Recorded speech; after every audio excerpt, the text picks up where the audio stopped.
Bonjour à tous, bienvenue à notre méditation quotidienne. Je poursuis aujourd'hui notre méditation dans la première lettre de Jean, au chapitre 3.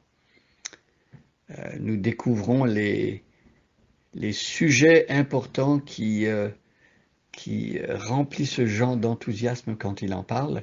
Nous voyons le fardeau que cet apôtre a pour les jeunes chrétiens à qui il écrit. Jean a à cœur que ces chrétiens puissent comprendre ce que c'est d'abord un chrétien et comment un vrai chrétien est appelé à vivre dans le monde.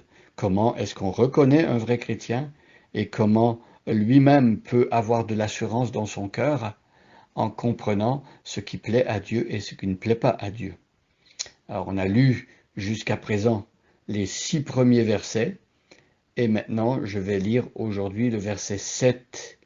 Prenez votre Bible dans 1 Jean chapitre 3 et aujourd'hui je vais lire les 7 premiers versets et on va s'arrêter au verset 7. Voyez combien le Père nous a aimés pour que nous puissions être appelés enfants de Dieu et nous le sommes. Voici pourquoi le monde ne nous reconnaît pas, c'est parce qu'il n'a pas reconnu Dieu. Mes chers amis, dès à présent nous sommes enfants de Dieu. Et ce que nous serons un jour n'a pas encore été rendu manifeste. Nous savons que lorsque Christ paraîtra, nous serons semblables à lui car nous le verrons tel qu'il est. Tous ceux qui fondent sur Christ, une telle espérance se rendent eux-mêmes purs, tout comme Christ est pur. Celui qui commet le péché viole la loi de Dieu, car le péché, c'est la violation de cette loi.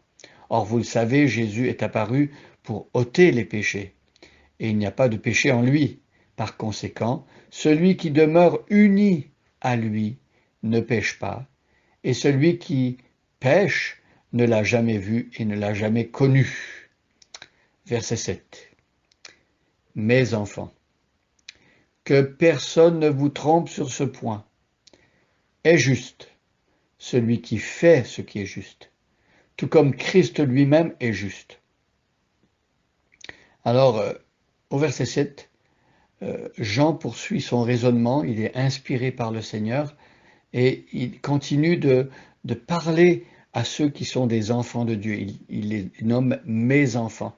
Alors, c'est comme si les enfants de Dieu, ceux qui sont devenus chrétiens, c'est comme si Jean, au moment où il écrit, il a peut-être 90 ans, c'est un patriarche, un vieillard, c'est comme s'il avait adopté ceux qui appartiennent à Dieu, comme si c'était ses propres enfants. Il dit, mes enfants, que personne ne vous trompe sur ce point. Alors, sans doute qu'il y avait des personnes dans les églises où Jean avait circulé, des personnes qui cherchaient à tromper les chrétiens ou qui essayaient d'enseigner des choses contraires à ce qui est le véritable christianisme.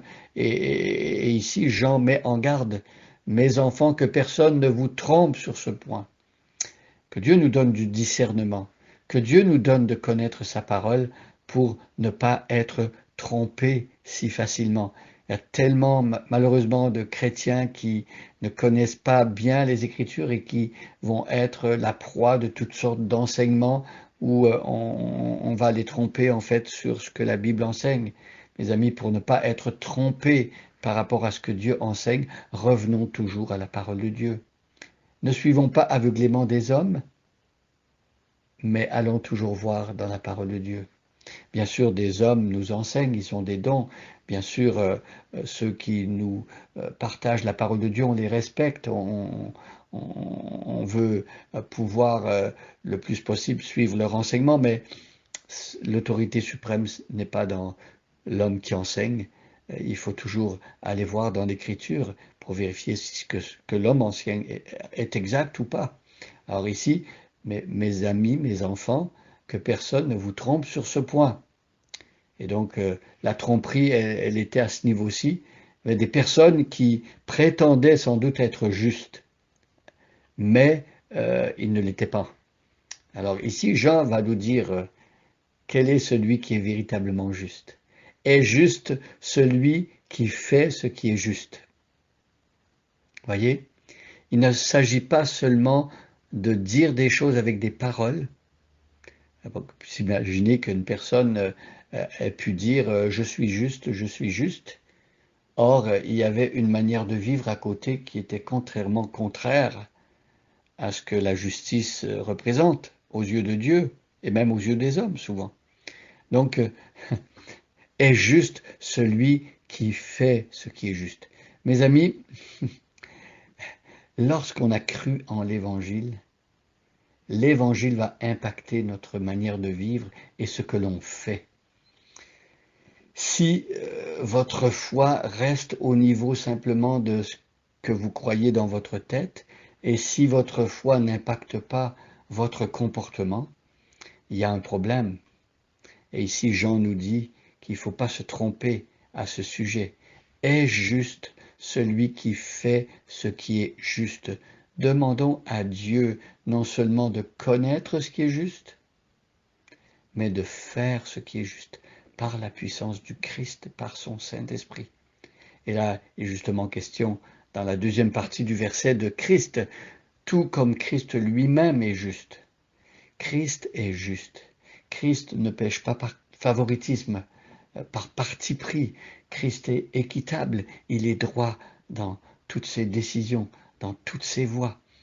Et donc Christ est juste et le chrétien qui est habité par l'Esprit du Christ et qui a été transformé, qui a reçu un cœur nouveau, de plus en plus, il va se laisser transformer pour ressembler au Christ et il va devenir de plus en plus juste à l'image de Jésus-Christ. Mais heureux sommes-nous parce que pour pouvoir vivre cette vie juste que Dieu demande, nous avons reçu la justice de Jésus-Christ en partage lorsque nous avons cru en lui. Dieu nous a déclarés justes par la foi en Jésus-Christ. Parce que voyez, Jésus, il a mené la vie juste que personne n'a pu vivre tout seul. Nous avons reçu par la foi cette justification, Dieu qui nous déclare juste, Dieu qui met à notre compte la justice de Jésus-Christ. Et maintenant, habités par Jésus-Christ, nous pouvons apprendre à vivre une vie juste.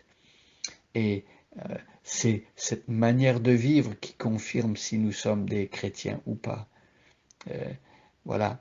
Et donc, nous voulons apprendre à vivre l'Évangile, à y croire d'abord, à le recevoir, à l'accueillir, laisser cet Évangile nous transformer pour que nous puissions vivre en accord avec la bonne nouvelle.